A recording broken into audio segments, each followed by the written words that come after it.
Your assignments are, in a way, a form of communicating, so your document needs to be logically designed, coded, and made up of interdependent parts for sharing information. In this video, we will cover a number of examples of source types cited in the context of an APA student paper.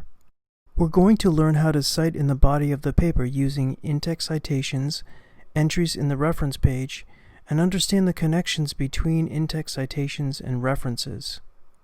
Let's consider the general format of a student APA paper, complete with title page, body, and reference page. For details, see the key material that comes with this video.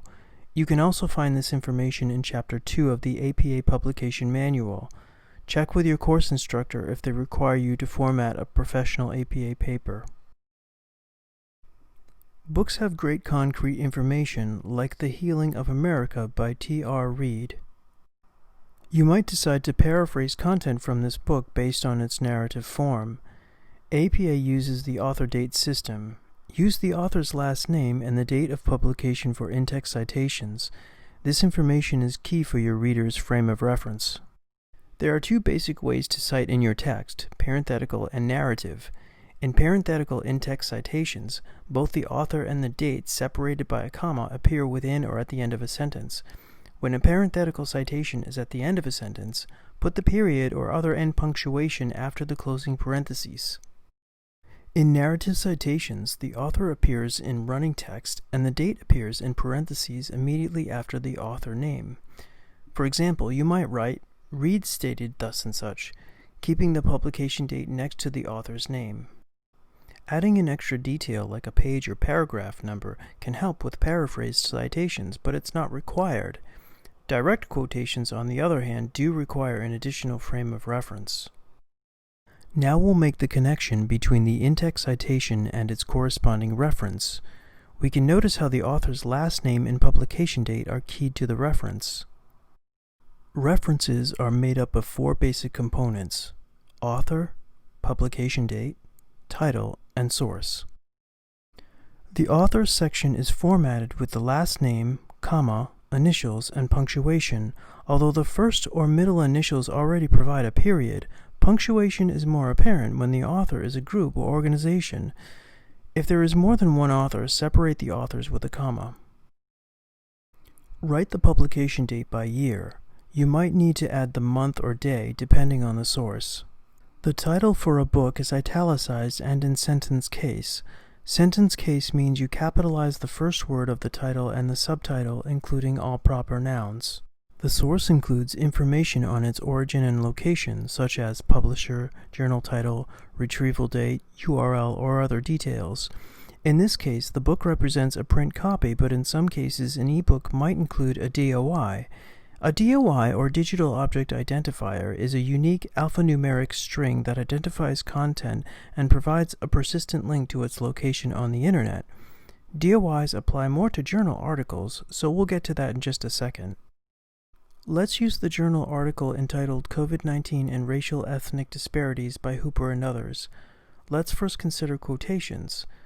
Direct quotations are useful for citing information that requires accuracy, like quoting data, definitions, or other observations that need exact wording. Short quotations consist of fewer than 40 words. They are formatted with quotation marks for the text you cite. Here are some examples using parenthetical and narrative in-text citations. Block quotations consist of 40 words or more for citing lengthier direct quotes, and you would use them only when necessary. Block quotes start on a new line, are indented half an inch, double-spaced, and do not require the use of quotation marks. New paragraphs in block quotes get an additional half-inch indentation. You can cite your source in parentheses after the quotation's final punctuation, or you can cite the author and year in the narrative before the quotation and place only the page number in the parentheses after the quotation's final punctuation. Now we'll make the connection between the in-text citation and its corresponding reference. We can notice how the author's last name and publication date are keyed to the reference. This makes it easy to find the reference, which allows the reader to verify the source. For this journal article, cite the authors like we did with the book. listing the last names first, followed by the initials, and punctuated. Use the ampersand as a short way of saying "and" before stating the last author listed. Cite the date of publication by year. Cite the title of the article and sentence case, capitalizing the first word of the title and the first word of the subtitle with all proper nouns, then punctuate. Unlike the book, don't italicize the title of the article. Moving to the source of the reference will include the title of the journal and the DOI, which I'll define very soon. Journal articles have a complex publishing process because they get published frequently and are written by many authors, so using a point of reference requires some detail. For a journal article, include the title of the journal, capitalized and italicized. Include the volume number, italicized directly next to the issue number in parentheses. Add the page range, and if applicable, a URL or a DOI. In this case, the Journal of the American Medical Association doesn't have a volume or issue number to reference, so we'll omit it, but you'll often find those in journal article references. As we mentioned, a DOI, or Digital Object Identifier, is a unique alphanumeric string that identifies content and provides a persistent link to its location on the Internet. DOIs are preferable to use than URLs because URLs tend to change over time, but if you don't have a DOI, use a URL. Let's use the news program entitled "Why Managing Chronic Health Conditions Begins at Home." Since this is a video, direct quotations will be based on material without page numbers. Here are a few examples. You can use a section header in the absence of pages. An abbreviated heading or section gets quotation marks. You can number paragraphs typing para, period, and its number. In audiovisual material like a video, use a timestamp for the beginning of the quotation in place of the page number. Now we'll make the connection between the in-text citation and its corresponding reference. We can notice how the author's last name and publication date are keyed to the reference. This makes it easy to find the reference, which allows the reader to verify the source. For this news program, you could cite the host as you would an author, listing the last name first, followed by initials, and punctuated. You might also cite a director or producer in the author's place, depending on the source. In this citation, I'm going to cite the reporter and note it in the parentheses, because the host is actually Judy Woodruff, but John Yang is reporting in a similar way to authoring a work. Cite the date of publication by year. We'll add the month and day because it's relevant to the timing of its publication. Cite the title of the episode in sentence case, capitalizing only the first word of the title and subtitle, including all proper nouns. Add details like season or episode number if applicable. Since this is a video, we'll want to make this type of media clear to the reader for identifying and retrieving the work. Use bracketed descriptions for noting unconventional types of media. Examples include videos, audiobooks, software, or datasets. When in doubt, use a description. Enclose descriptions in square brackets. Capitalize the first letter and place it after the title of the work.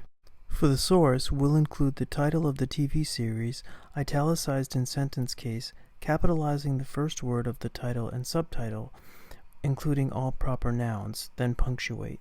Add the production company. In this case, it's the Public Broadcasting Service. Finally, add the URL. We'd normally add the producer before the production company, but this doesn't seem to apply. Now we will work on citing a newspaper magazine titled "Why America's Black Mothers and Babies Are in a Life or Death Crisis." You might notice that magazines or news articles quote other people frequently, but it's not clear how to cite the sources in the paper you're reading from. Ideally, you would want to cite the original source, but this might not be an option or a very fitting choice. So when you quote sources in the flow of an article, simply include the information in the quote as it is, and cite only the paper or magazine you're reading from. If you are citing a source in your paper that has quotation marks, use single quotations within the text held by the double quotation marks of your direct quote. Now we'll make the connection between the in-text citation and its corresponding reference. This source is an interesting combination between newspaper, magazine, and web page, but since this has the quality of a magazine, we'll cite it as such. Similar to a journal article, a magazine is a type of periodical because it gets published continually or periodically.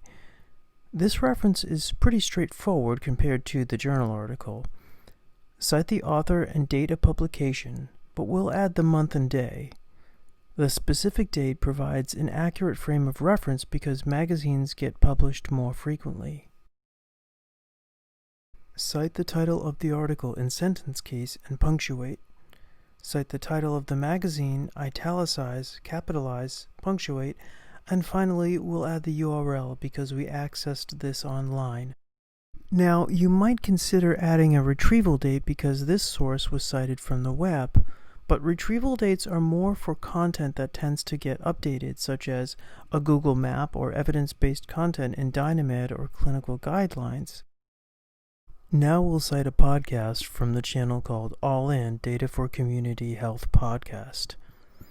Perhaps in this podcast, you want to cite a couple of points in a stretch of time, but you don't want to clutter up your paper with a block quote. Consider using 3 periods or the ellipsis character, an equivalent of 3 dots indicating the omitting of text. You can use an ellipsis to omit text in sentences or between sentences, so you can draw attention to only the content you need to quote while giving the reader awareness of its existing content. Ellipses aren't used at the beginning or end of quotes, except if they are part of the quote. You might have noticed that there are 4 periods in this example, but the first dot is actually a period ending the sentence, followed by the ellipsis indicating absent context. The in-text citation follows the author date system, and since this is an audio form of media, we can use timestamps for the in-text citation. I added an extra timestamp for citing the second statement. We'll make the connection between the in-text citation and its corresponding reference. This podcast is essentially an interview, so we'll consider how to cite it accurately and considerately. For podcasts, cite the host in the author's place and indicate the role of the host in parentheses, followed by the date of the podcast publication. Next, cite the title of the podcast episode in sentence case and punctuate. Add the episode number in parentheses. In this case, there is a season number. Add the description, audio podcast episode, in square brackets for the purpose of identification and retrieval. Add the word in, followed by the title of the podcast in sentence case, and italicize. This minor detail using the word in is also used for book chapters, and it helps indicate that the work cited is part of a larger work. Next, cite the production company and capitalize. In this example, the production company is just about the same as the podcast title because it's produced by the same organization. Finally, include the URL. Now I'll add the URL from the organization's site because it offers more information on the content, even though the podcast is hosted in SoundCloud. One more important detail I need to mention is that Peter Eckhart, the host, interviewed Josie Williams, the expert voice in the topic. Therefore, you will want to make it clear in the narrative of the paper what Josie Williams stated or what Peter Eckhart asked. Now we will cite reports and gray literature from the Boston Public Health Commission and county health rankings and roadmaps. There are a number of reports such as government reports, technical reports, and research reports.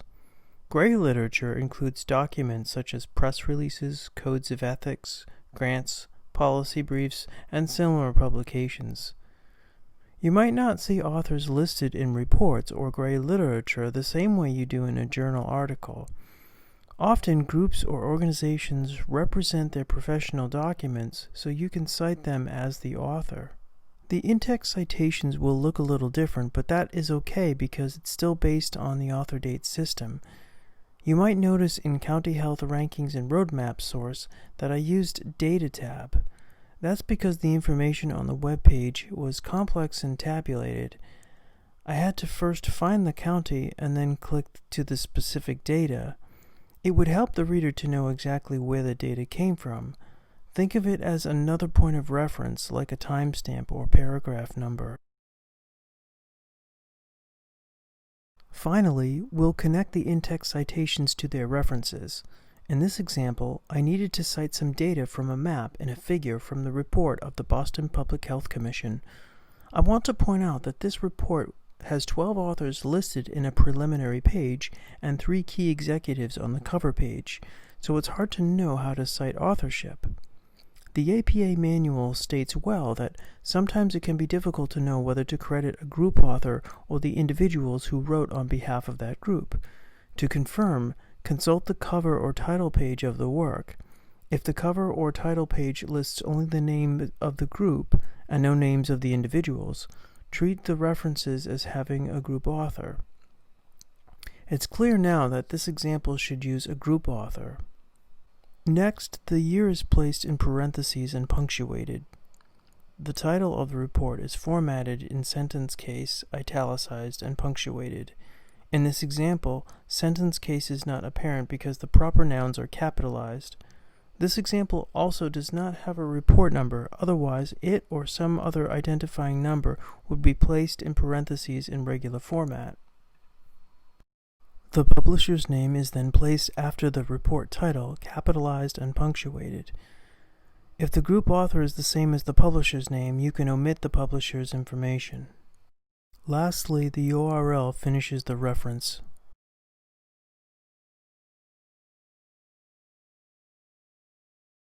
Gray literature consists of a wide variety of documents, such as policy briefs, press releases, grants, and other unique forms of publications. Therefore, descriptions in square brackets might be an appropriate element for this type of reference because it provides your reader with information for easy identification and retrieval. The information cited in this source is collected and distributed by County Health Rankings and Roadmaps and might be best represented as a group author. The publication date is followed in parentheses and punctuated. The title of this gray literature is in sentence case and italicized. If applicable, add a description in square brackets, then punctuate. In this example, our source is described as an online state report, though this could be described as a dataset or state data. The point is that the reader should understand the nature of the information for the purpose of identification and retrieval. You'll notice that the publisher's name is the same as the group author, so we can omit the publisher's information. The URL is placed at the end, but because this is an online state report, the content may be subject to regular updates even though the date is sorted by year, so I added a retrieval date. This way, the reader knows when the information was accessed in case new information is added at a later time. Let's say you need to conduct a couple of personal interviews for an assignment, for example, a telephone interview with a registered nurse to learn more about the problem of community falls among elders living in the Hyde Park section of Boston. This type of information in APA is referred to as a personal communication, such as an email, telephone conversation, text message, or other. You only need to cite personal communications in the text. The reason for this is because this type of information is not recoverable, at least not for your reader, unless it's archived. Cite the personal communication by adding the interviewee's first initials followed by the last name. Then type the words personal communication in lowercase, followed by date in the parentheses. Citation tools can save you a lot of time. They are particularly helpful with journal articles and books. Here's an example of the Cite button in the CINAHL Library database.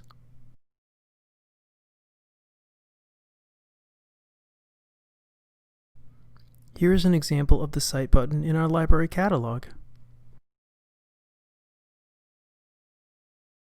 This example shows the citation tool button in the video database called Canopy.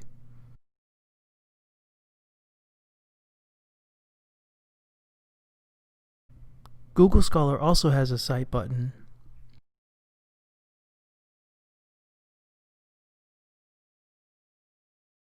There are very good free citation tools such as Mendeley and Zotero with built-in functions that help you manage and organize your references.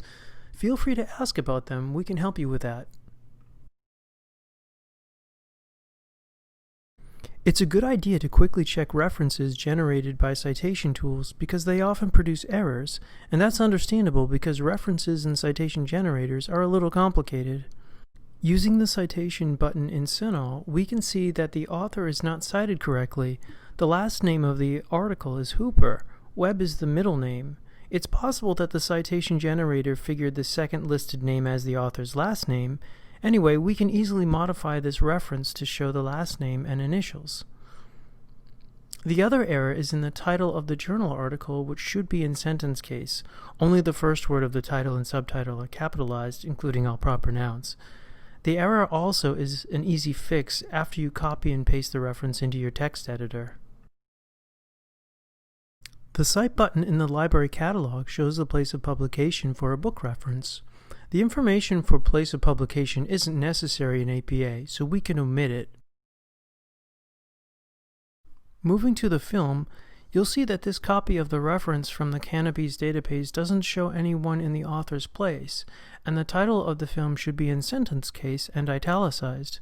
The retrieval date is interesting because it involves the database from which this film was viewed, but this won't be necessary. You could manage this citation by adding the director, the series, and a few formatting changes that were mentioned. If you don't see the director's name, try checking the credits at the beginning or end of the film. The Google Scholar Cite button was very accurate for the most part, but you'll notice the journal title JAMA should be in all caps as it stands for the Journal of the American Medical Association, and it is well known enough for using that acronym. Try not to worry about the minutiae of APA rules. You have our support at the library. Go to the Simmons University Library homepage where you can chat, call, email, or meet by video.